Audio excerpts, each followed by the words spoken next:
ایک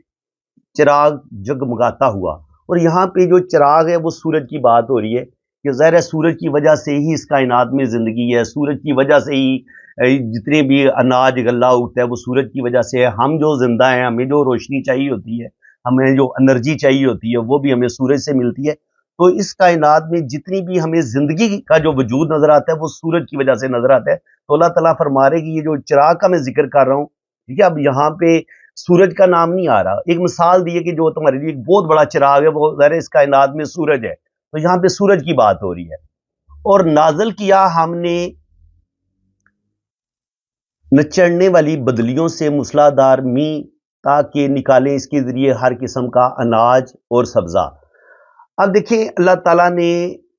یہاں پہ ان بادلوں کا ذکر کیا کہ جو جن سے پانی نکلتا ہے، جن سے بارش برستی ہے، اور ظاہر ہے وہ جب وہ بارش زمین پہ برسے گی تو زمین کو وہ ایک زندگی دیتی ہے، زمین سے پھر وہ اناج غلہ، جتنی بھی گندم چاول، جتنی بھی سبزیاں اگتی ہیں، پھول اگتے ہیں، یہ سارا اسی بارش کے سلسلے میں ہی یہ ساری چیزیں ہمیں حاصل ہوتی ہیں۔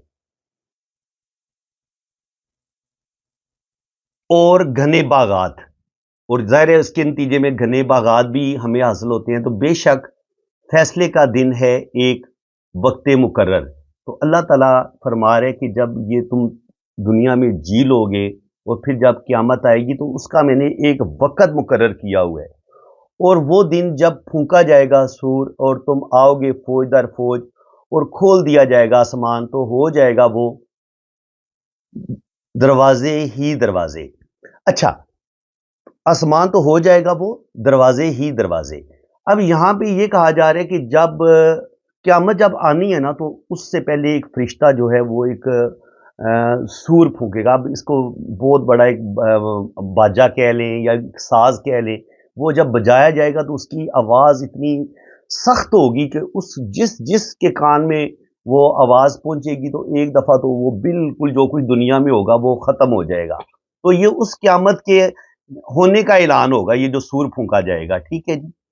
اور اس دن جو لوگ ہیں وہ پھر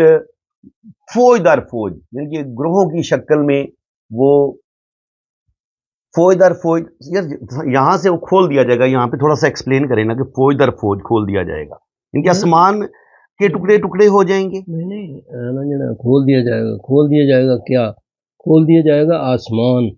آسمان وہ ہو جائے گا دروازے دروازے، آسمان پھٹ جائے گا یا اس کو توڑ دیا جائے گا؟ نہیں، اس طرح لگے گا جب دروازے دروازے ہو گئے نا تو اتوں نازل ہوں گے نا فرشتے۔ ہاں ہاں،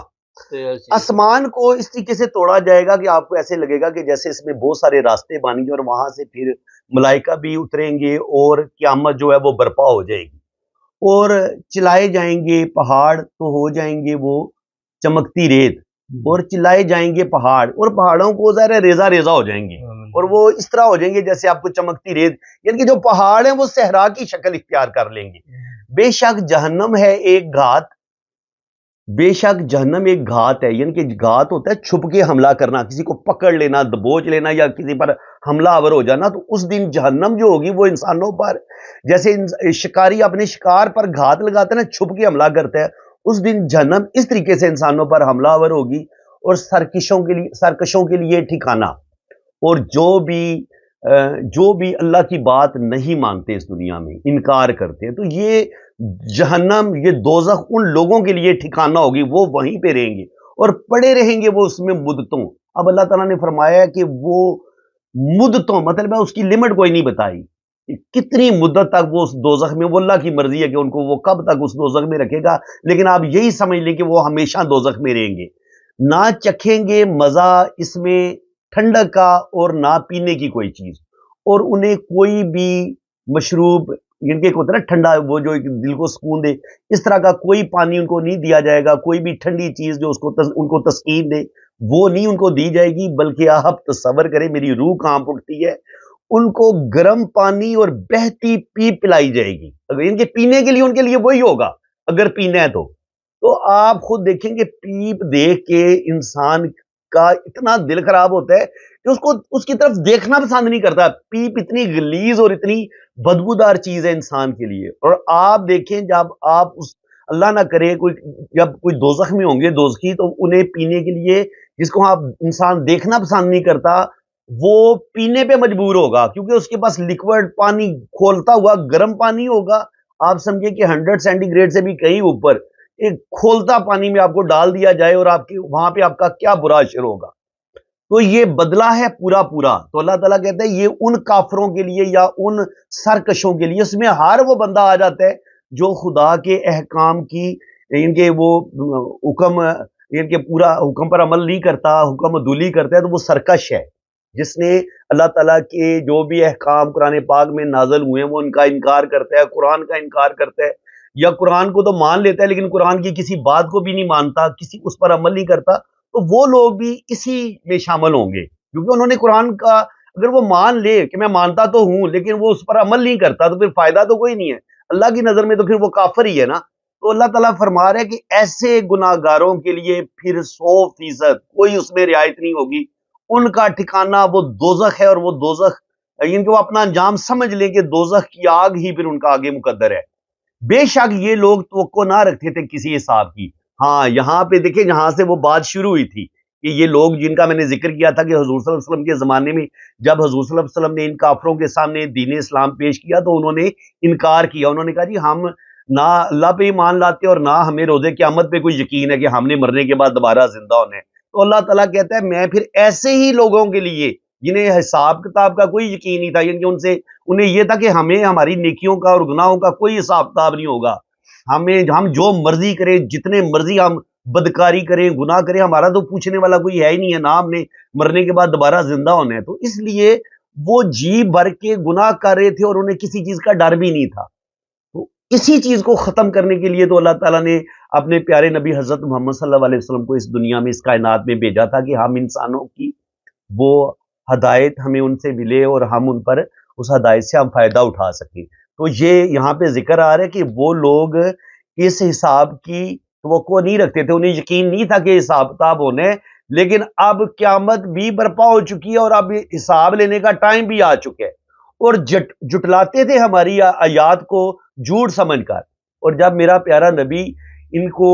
قرآن کی آیتیں پڑھ پڑھ کے سناتا تھا تو یہ کیا کرتے تھے یہ انکار کر دیتے تھے کہ یہ اپنی طرف سے آپ بول رہے ہیں جی یہ آپ کی اپنی بنائی ہوئی باتیں ہیں یا آپ نے کسی سے سن رکھی ہیں ہم تو ان کو افسانہ سمجھتے ہیں ہم تو ان کو کہانیاں سمجھتے ہیں یا محض یہ قرآن آپ نے اپنی طرف سے بنا لی ہے. یہ کافر لوگ اس وقت حضور صلی اللہ علیہ وسلم سے ان کی رسالت کا بھی انکار کرتے تھے نبوت کو بھی نہیں مانتے تھے اور قرآن کا بھی انکار کرتے تھے قرآن کی آیات کا بھی انکار کرتے تھے. تو اللہ تعالیٰ نے ایسے ہی لوگوں کے لیے کہا کہ اب تم بھگتو اپنے اس کفر کو اور اس کفر کی سزا اب تمہیں ملے گی. اب تمہیں ہم نے تمہاری ایک ایک چھوٹے سے چھوٹے گناہ کو بھی نوٹ کر رکھے اور اب تمہیں گن گن کے تمہیں ہر تمہارے برے اعمال کا جو ہے نا وہ بدلہ تمہیں اب ملے گا یوم حسابین کے قیامت والے دن کیونکہ تم لوگوں نے میرے قرآن کو بھی جھٹلایا ہے میری آیات کو بھی جھٹلایا ہے جو میری طرف سے تم لوگوں کو میسج ملا تھا تم نے اس تمام پیغام کا انکار کیا جبکہ ہر چیز ہم نے گن کر لکھ رکھی ہے. اللہ تعالیٰ فرماتا ہے کہ میں نے تو تمہارا